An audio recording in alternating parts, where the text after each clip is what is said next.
Assalamualaikum warahmatullahi taala wabarakatuh. Waalaikumsalam warahmatullahi wabarakatuh. Alhamdulillah berjumpa kembali dengan saya Khalifah Haji Muhammad Swadi Al-Waliuddin pada channel YouTube Buya Pasaman Timur dalam makom Majelis Zikir Ma'rifatullah. Yang pada kesempatan kali ini kita bersama-sama kembali dengan Guru Mursyid Syekh Nur Muhammad Buya Irwan Maulana Al-Khalidi, yang mana seperti biasa kita akan mengajarkan muzakarah dari apa yang didapat berupa pertanyaan-pertanyaan dari jemaah maupun dari pemirsa yang selalu menyaksikan channel YouTube Buya Pasaman Timur. Baiklah, untuk itu kita sapa dulu Guru Mursyid kita. Assalamualaikum warahmatullahi wabarakatuh. Waalaikumsalam warahmatullahi wabarakatuh. Waalaikumsalam warahmatullahi wabarakatuh.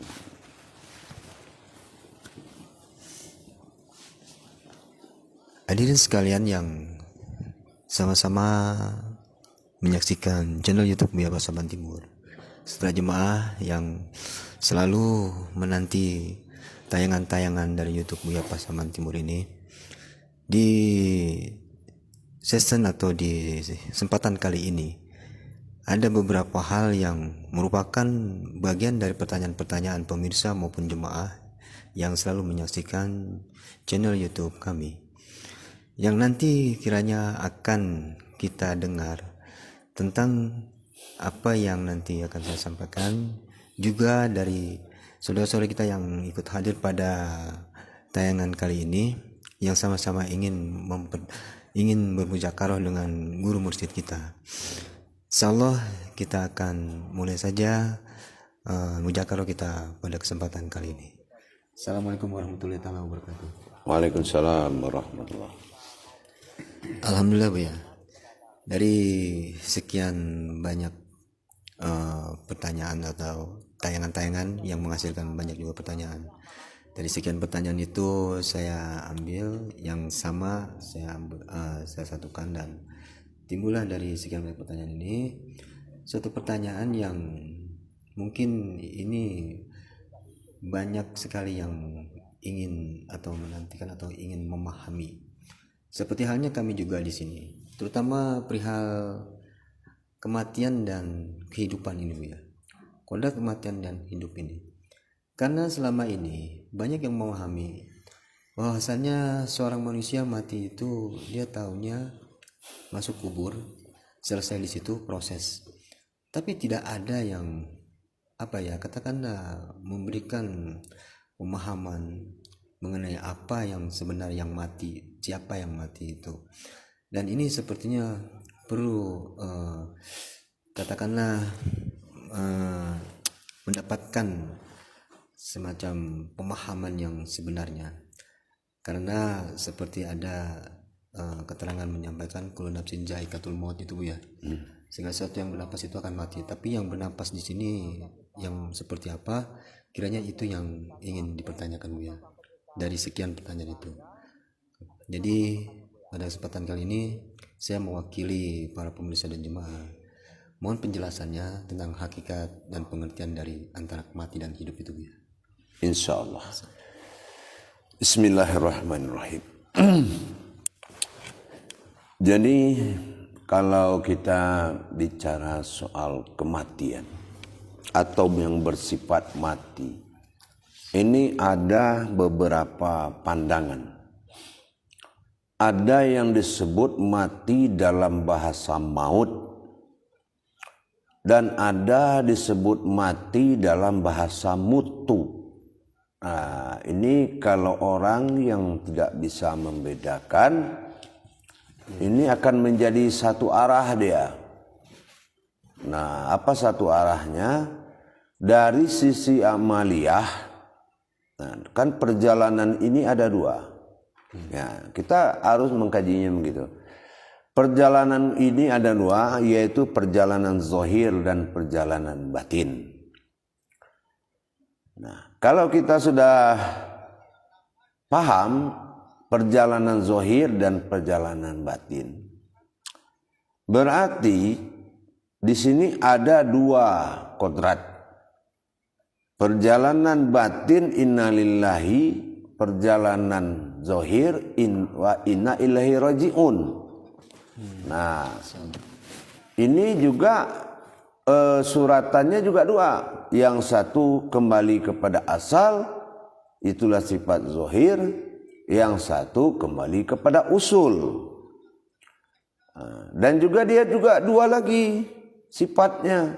Yang kembali kepada Allah yang sifat batin dinama hajalullah. Nah, ajalnya itu adalah Allah. Kalau Allah tidak bertahan di diri dia, itulah ajal dia. Nah, yang kedua adalah hajal sama. Nah, itulah kematian zahir. Ajal yang ditentukan. Nah, tapi ada juga makomnya, makom hidup dan makom mati. Nah, ini juga harus jelas dulu.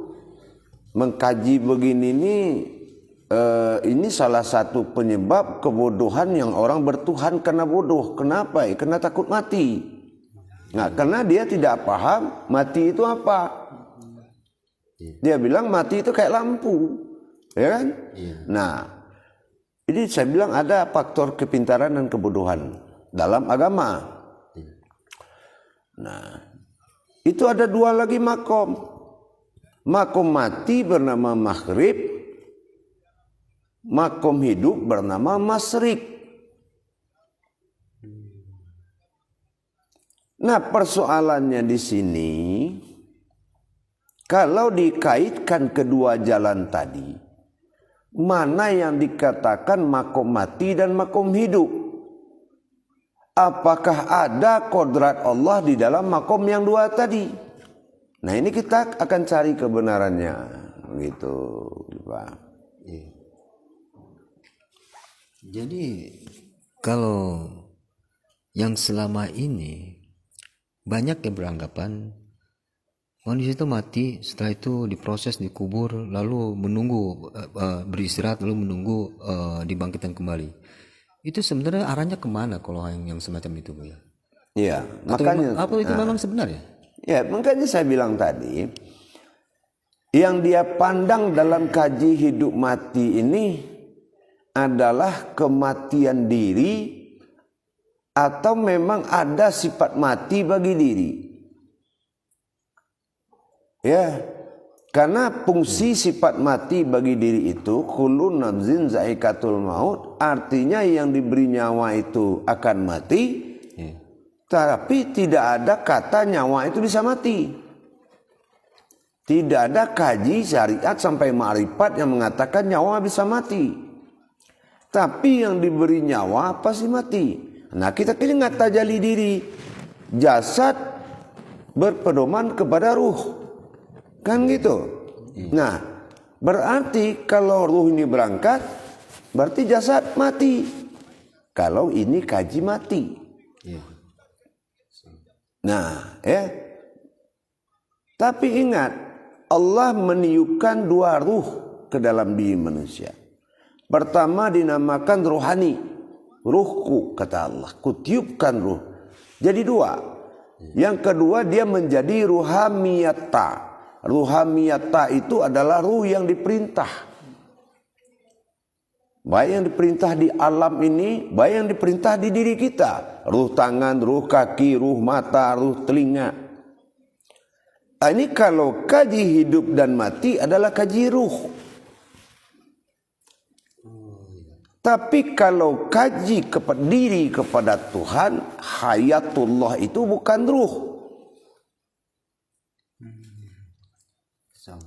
Nah, makanya dinamakan adanya huruf la, ya, la itu lam alif, ya, artinya tidak.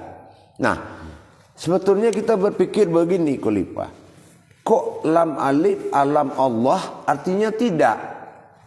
Iya. Masa alam Allah tidak artinya? Nah, tapi karena di sini adalah faktor hidup dan mati, jadi alam Allah itu tidak mengandung hidup dan mati, tapi memiliki kodrat hidup dan mati. Nah, seperti diri kita ini, tempat bersemayamnya Allah, wa fi anfusikum afala tubsirun, aku ada di dalam diri engkau. Ya kan? Nah, di sini kita harus mengingat yang pernah saya sampaikan, kaji lam jalalah tadi. Lam yang berbentuk seperti ini, ya.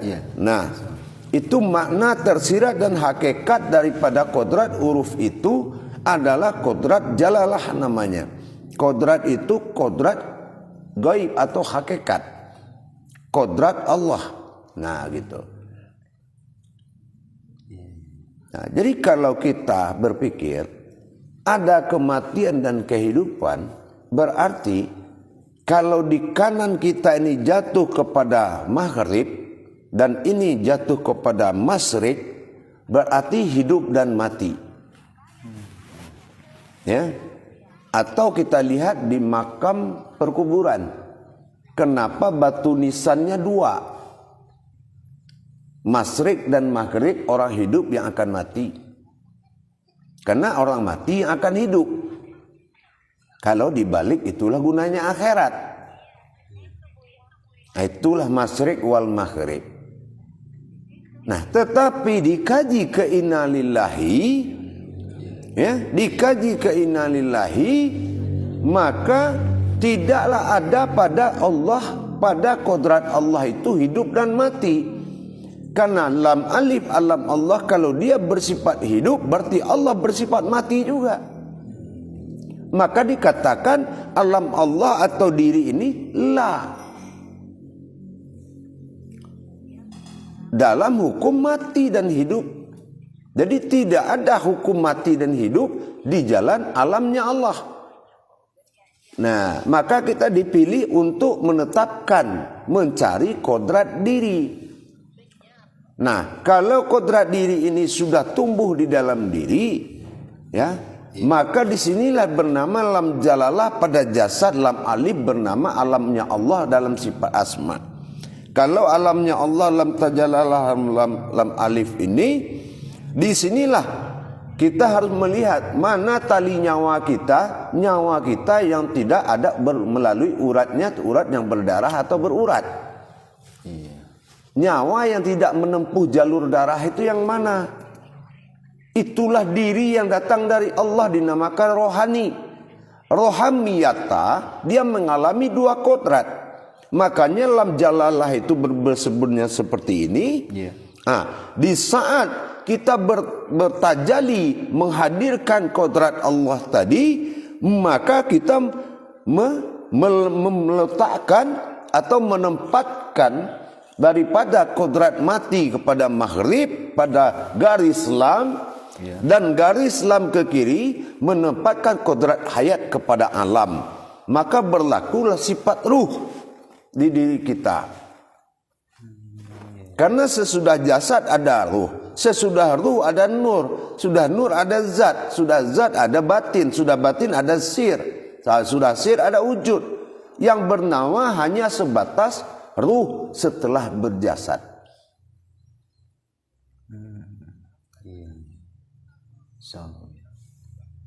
Nah, inilah yang dikatakan diri sifat tadi. Nah, itu yang dikatakan hajalullah. Inna lillahi. Nah, itu yang hajalullah. Inna lillahi itu hajalullah. Itu inna lillahi. Kodrat Allah kembali kepada Allah. Alif dan alif yang pernah kita kaji. Nah, itu datangnya dari makom lam jalalah tadi. Makanya la itu dua maknanya. Adalah ini seperti tongkat atau pancingan, ada seperti tali. Dan itu maknanya beda. Disebut sama, fungsinya beda. Kalau yang seperti tali dikandakan lam jalalah yang kodrat pada jantung kita. Nah, sumber di tengah di batin, kiri kanan ada hayat, maghrib dan masyrik. Dia 3 kamar, makanya dia 3 titik. Ini lam jalalah, alam hayat kehidupan. Tapi kalau diceritakan tentang kodrat diri pada sifatnya Allah, nah ini kita kembali ke af'alullah. Selagi itu bergerak, gerakmu adalah hayatnya Allah, berarti Allah itu hidup di dirimu. Nah, makanya timbul maut. Nah, kata maut inilah, kalau kita lihat tulisan al-maut, di atas waw itu ada sukun.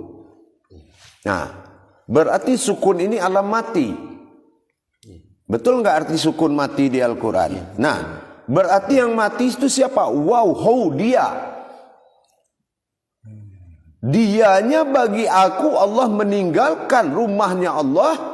Nah, itulah yang dikatakan inna lillahi. Itu usul. Tapi wa inna rajiun itu ruh yang tadi diantarkan kepada asal. Makanya asal usul. Nah, begitu. Lalu saya pernah dengar ada kalam begini ya. Ada orang yang di mata Allah itu hidup sebenarnya mati, dan ada orang yang di mata Allah itu mati sebenarnya hidup, atau bagaimana itu? Kalau kurang lebih seperti itu saya dengar. Itu gimana maknanya? Orang yang di mata Allah dia mati, di mata manusia dia hidup, berarti itu tidak hidup dengan kodrat Allah atau hayatullah. Ya, tidak nyawa berupa batin Allah, tidak insannya berupa zat Allah, dan tidak jasadnya di dalam tubuh ada nurnya Allah. Nah, ini makom daripada tubuh fanafilah dia tidak menjadi pegangan hidup, itu orang mati di mata Allah. Atau kita kasih nama daging bernapas. Nah, nggak ada judulnya karena semua hewan juga sudah punya nama. Itu siapa yang mereka kasih namanya?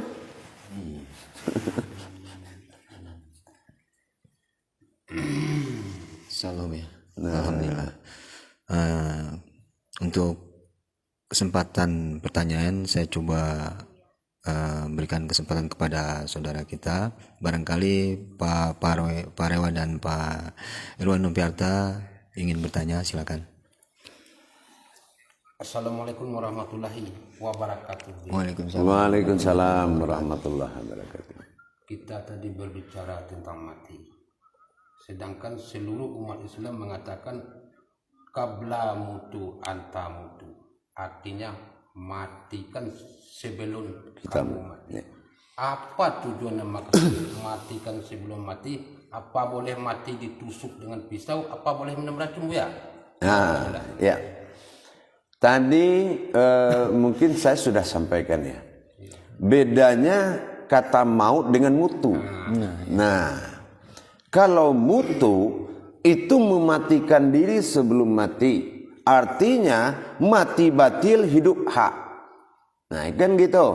Nah, itu yang dikatakan qabla mutu mata mutu. Arti qabla mutu itu pertama qabla mutu dulu. Datang kejadian kematian bagi diri, barulah qabla mutu. Berarti halal. Nah, kalau kita bunuh diri, anta mutu dulu baru qabla mutu. Udah dia mati baru orang nguburin. Tapi kalau dia melihat dia dikuburkan, melihat dia dibawa, melihat dia dimandikan, nah itu qabla mutu karena adanya dalam tawajuh. Itu dinamakan qabla mutu. Makanya saya bilang ini cerita mutu dengan maut, ini innalillah dengan wa inna rajiun. Itu perbedaannya. Nah, qabla mutu anta mutu. Dia berusaha mematikan diri, tapi dia tidak tahu proses menjadikan mati dulu.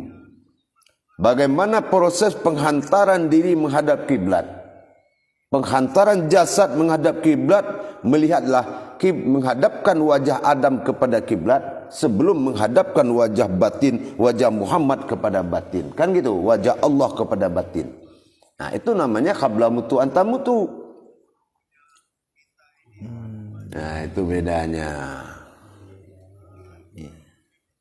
Berarti kalau dicerna dan dianalisis, apakah ada yang mati apakah ada yang hidup? Apakah ada yang hidup yang dimatikan? Apakah ada yang mati yang dihidupkan? Atau apakah hidup yang kekal selama-lamanya? Ya. Kalau kita cerita masalah mati hidup, itu tidak di tangan Allah ceritanya. Itu di tangan daripada sifat arwah bagi insan, ya. Kalau sifat arwah bagi insan tadi, itu bahasanya hari berbangkit. Ya. Tapi kalau kita bercerita tentang Allah pada sifat mati, itu sesungguhnya tidak ada kematian bagi Allah. Ya, kecuali markazi zat yang kekal kecil berpindah-pindah. Inna lillahi wa inna ilaihi raji'un. Nah, itu yang berpindah atau dikatakan dalam sidang akhirat dinamakan kitabnya yaitu Yasin, dinamakan Sayyidina Mursalin. Hanya perpindahan dari kodrat umat menuju kodrat Tuhan. Itulah alif kembali kepada alif. Itu alif kembali kepada ya. inna lillahi. Inna lillahi. Alif awalnya, alif akhirnya. Nah, karena apa? Perjalanan Allah ini tajalliullah berupa pedoman kepada aftar alif pada nyata dalam Al-Quran. Yang kedua tajalli sirullah alif yang hilang dalam bismillah. Inilah inna lillahi. Bagaimana menghilangkan yang nyata itu kembali kepada usulnya tidak nyata. Ini yang dinamakan asal usul. Tapi kalau kita bercerita masyrik dan maghrib bagi alam sebagai kiblat mati. Nah, kiblat mati itu contohnya apa? Lah kita kan sholat kan menghadap ke maghrib. Berarti itu kiblat mati. Nah, yang bersifat mati siapa? Inilah. Nah, tapi itu mutu. Kematian al-mutu. Kematian yang dibuat. Yang ditetapkan dalam hukum rohani, mematikan diri sebelum mati. Tapi kalau bersifat ajalullah atau hajal sama, itu kembali kepada riwayat tajalli. Tajalli Allah innalillahi wa innalillahi raji'un, tajalli sirullah innalillahi. Nah, ini ajalullah dengan ajal sama. Kalau ajal sama, kamu ditetapkan umur sekian meninggalkan dunia. Yang dia tinggalkan kan dunia. Yang berdunia siapa? Coba kita tanya. Yang berdunia ini siapa? Apa memang ada khusus makhluk yang berdunia ini? Kenapa bahasanya meninggalkan dunia? Yang meninggal dunia siapa? Dia bukan meninggalkan umat, tapi dia meninggalkan dunia. Betul nggak meninggal dunia? Iya. Terus siapa yang berdunia? Nah, kita ini jangan terlalu mudah berpikir suuzon kepada Allah. Begitu masuk alam barzah, ditanya man rabbuka, nggak dapat disiksa. Allah itu memuliakan kita. Dengan kamu duduk mencintai wajah ulama, engkau cinta kepada gurumu, begitu engkau melihat wajah gurumu, gurumu melihat rasulmu, rasulmu melihat Allah, maka Allah tidak boleh orang ini ditanya di alam barzah. Kecintaan saja bisa membuatkan pertanyaan tidak ada. Subhanallah. Kan gitu. Jadi jangan kita beranggapan seperti prinsip amaliyah. Amaliyah ini kan dasar kita bertauhid, tapi tidak bisa jadi pegangan. Masuk kubur, disiksa di alam barzah, nanti dibawa ke akhirat, disidang lagi. Nah, ini pernah kejadian di zaman Usuluddin. Ada kalam yang mengutamakan ayat-ayat Allah dalam Al-Quran itu dulu. Siapa yang berdosa masuk neraka jahanam. Siapa yang berbuat ini dibakar. Siapa yang buat ini. Allah tegur. Hai kalam, aku maha mengampun dan aku maha menyayangi. Dan segalanya atas kasih sayangku. Maka hentikan kosam-kosam seperti itu. Maka dihentikan. Makanya Al-Quran sekarang berubah. Dengan Allah, dengan pengasih dan penyayang, maha benar Allah dengan maha teliti, maha pengampun. indah jadinya. Nah, gitu. Jadi tidak seperti yang kita duga. Nah, cuma lagi kita paham nanti bagaimana cara mendapatkan yang dikatakan wal Qur'anil Hakim. Bagaimana mengembalikan kodrat ini kepada Al-Quran pada alam. Mana Al-Quran yang jatuh kepada alam. Nah, seperti itu. Paham kira-kira? Nah, itulah yang harus kita muliakan. Berarti yang istilah mati ini cuma sebutan ya Bu ya, melainkan berpulang ya. Ya, sekarang carilah orang mati kalau bisa. Contoh, saya tanya, orang tidur mati enggak? Ya, mati. Mati. Ya kan? Enggak, orang tidur itu kan Oh, hidup. hidup. Betul enggak? Iya, iya. Nah, kalau mati udah kacau, dia langsung dikubur lagi. Seperti orang mati Nah, maksudnya. ya kan? Itu kan qabla mutu anta mutu. Ya? Oh, ke situ ya. Nah, orang hidup seperti mati. Iya. Nah, orang mabuk nggak sadar hidup kan? Iya. Iya. Orang mati ditanya di akhirat berarti hidup kan? Iya, hidup. Betul nggak? Iya. Nah, sekarang saya tanya, di dalam Islam hidup mati ini di mana kajiannya ketemu? Di rukun Islam apa rukun iman? Rukun Islam itu. Hidup dan mati, dunia akhirat, surga neraka. Di rukun iman. Terus Rukun iman. siapa yang wajib memilih rukun iman?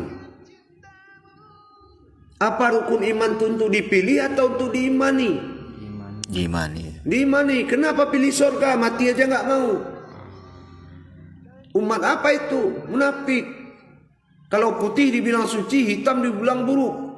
Selimut Ka'bah hitam, selimut mayat putih. Iya. Iya kan? Apa begitu kita cara menilai ketuhanan kita? Jangan bawa ilmu tafsir dalam bentuk pekerjaan Allah. Tapi hiduplah kamu pada kodrat diri fitrah yang telah dijanjikan Allah, yaitu sebuah diri insan.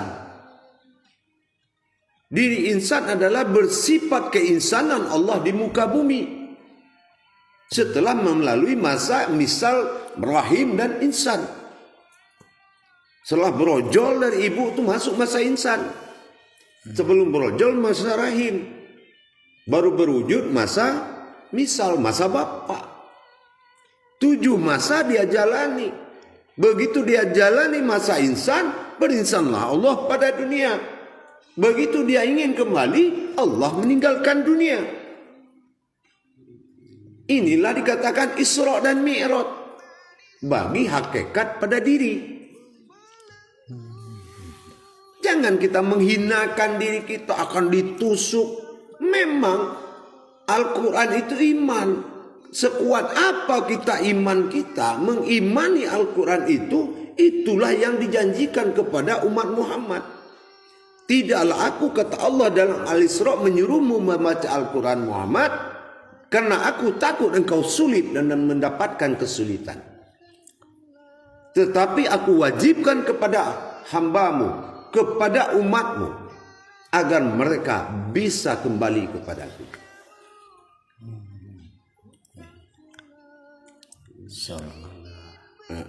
Jadi mati atau maut, jangan kita berpikir manusia itu akan mengalami proses rukun iman di akhirat. Tetapi rukun iman prosesnya di dunia. Kita imani. Coba al-maut, tulis, lengkapi, mulai harfiah, hijaiyahnya. Lihat ada sukun bulat enggak di atas waw. Waw itu hu. Hu itu dia. Dia yang meninggalkan. Zahirnya sendiri yang terbuat dari kalam Al-Quran bersifat alam. Tanah bersifat al-hakim pada diri. Al-hakim pulang menjadi tanah. Terus yang mati siapa? Dialah yang kembali Nggak betah dia. Bisa. Kenapa? Dia pikir alam kasih sayang, rupanya alam zahir batin tah bagaimana? Inilah membuat tidak terjadinya hubungan batin atau kecintaan kepada Allah. Jadi akhirnya apa? Sempit kita dalam petunjuk. Akhirnya kita tidak dapat petunjuk, tidak bisa mendapatkan sebuah ilmu. Paham? Nah, itu. Cuman ada satu pihak tadi dalam menyimak maghrib artinya mati. Mati. Ada yang mati. Kalau ada yang mati, tentu ada yang hidup ya. Mohon penjelasannya. Nah, iya. Yang bersifat mati adalah bersifat ruh, yang bersifat hidup adalah nur. Kan gitu. Itu masrik di matahari terbit. Yang mati di situ kan nur, masuk di mati. Ya. Nah, artinya nurul kembali kepada asalnya yaitu maghrib. Paham? Nah, dan itu tidak bisa dipilih untuk kuburan manusia. Itu adalah sebuah kodrat tempat kita mengkiblatkan jasad, menghadap Adam dalam wajahnya kepada maghrib, barulah menghadap Allah dalam wajah batinnya kepada batin. Nah, disinilah dan dikatakan hayatullah tadi. Kalau hayatullah tidak ada ruhnya. Allah bukanlah sebuah ruh. Terus kalau ada kodrat mati, kita masuk pada mati. Tidaklah seperti itu. Kan ada dibagi tadi. Innalillahi wa inna ilaihi raji'un. Kalau manusia, dia diwajibkan bertuhan kepada Allah 24 jam. Kalau 24 jam ini, hiduplah dunia dalam akhirat ini. Semua akhirat dalam dunia. Terus kapan mati? Kalau 24 jam ditunggui oleh Allah, berarti kita sudah kembali kepada Allah dalam 24 jam.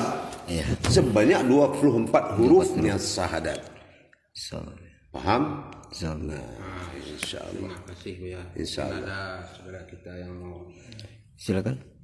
Assalamualaikum warahmatullahi wabarakatuh ya. Waalaikumsalam Warahmatullahi wabarakatuh. Saya nanya dalam pengertian kita yang umum ya. Ya. Mayat setelah masuk ke kubur katanya 7 langkah ke berapa langkah itu ditanya. Berarti pengertian kita ini yang ditanyakan jasadnya ya. Padahal kata Buya tadi yang balik adalah dia, yang alif itu balik ke dia. Yang bertanggung jawab kok jasadnya yang di ini dalam pengertian di. Iya, betul sekali.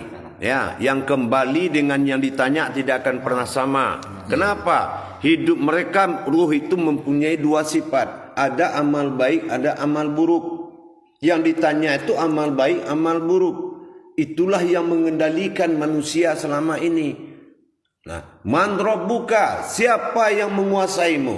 Kalau amal baik, alhamdulillah. Kalau amal buruk, ya berarti pakailah jalur amaliyah.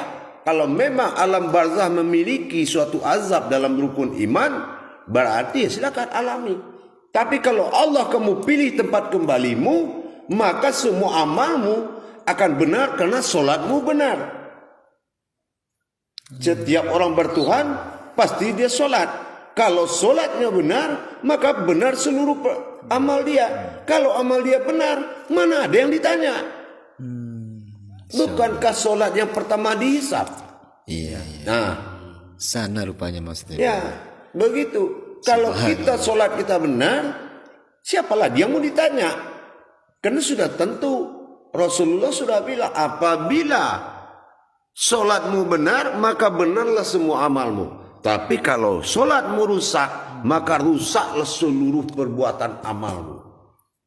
Sama. Nah, kalau yang ditanya itu masih di situ, berarti amalnya rusak, amal ibadahnya rusak, solatnya rusak, berarti ajalnya sama. Nah, begitu di akhirat dia bertemu. Nih kaji daripada sifat amaliyah, ya. Karena apa saya bilang sifat amaliyah? dalam kun fayakun nggak ada akhirat, ya. Tapi dalam amalia adalah iman. Iman kita harus mengimani apapun yang dijadikan Allah. Kalau ada diimani malaikat maut, jangan sekarang seperti orang sekarang lebih takut ke malaikat maut kepada Allah daripada kepada Allah. Berarti imannya nggak ada. Padahal itu di rukun iman.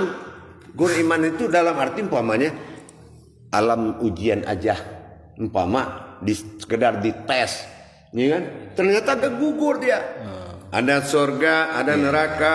Nah, saya pilih surga aja. Berarti imannya habis. Benar kan? Nah, Sama paham gue. Maksudnya ke situ. paham kan? Ya, Nah, jadi jangan kita merendahkan diri, perbaiki sholat kita. Habis cerita tadi. Kalau sholatmu benar, maka benarlah seluruh amalmu. Yang salah pun jadi benar. Kalau Sholatnya benar. Tapi kalau sholatmu salah, tidak benar, maka tidak akan benar semua perbuatan baik.